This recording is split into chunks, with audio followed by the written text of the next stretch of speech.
ದೊಡ್ಡಗೌಡರು ಹೇಳಿದ್ರಂತಲ್ಲ, ಗರ್ವಭಂಗ ಮಾಡಬೇಕು ಅಂತ. ಹೆಂಗೆ ಗರ್ವಭಂಗ ಮಾಡ್ತಿರ್ತಾವು? ನಿಮ್ಮವರೇ ಬೇರೆ ಸಿಂಬಲ್ ಮೇಲೆ ನಿಂತಾಗೆ ಯಾರು ಗರ್ವಭಂಗ ಆಗಿದೆ? ಆತ್ಮಾವಲೋಕನ JDS ಅವ್ರು ಮಾಡ್ಕೊಳ್ಳಿ.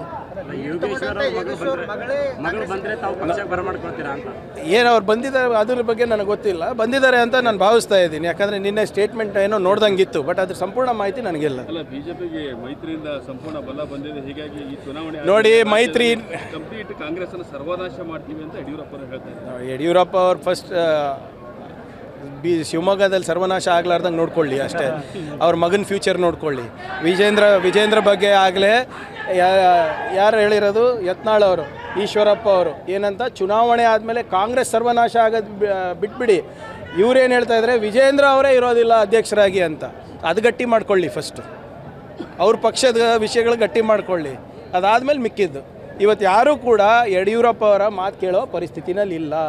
ಸಿದ್ದೇಶ್ವರ ಅವ್ರು ಕೇಳಿದ್ರ, BC ಪಾಟೀಲ್ ಅವ್ರು ಕೇಳಿದ್ರ, ನಿಮ್ಮ ಯಾರು ಚಿತ್ರದುರ್ಗ MLA ಅವ್ರು ಕೇಳ್ತಾ ಇದ್ದಾರಾ?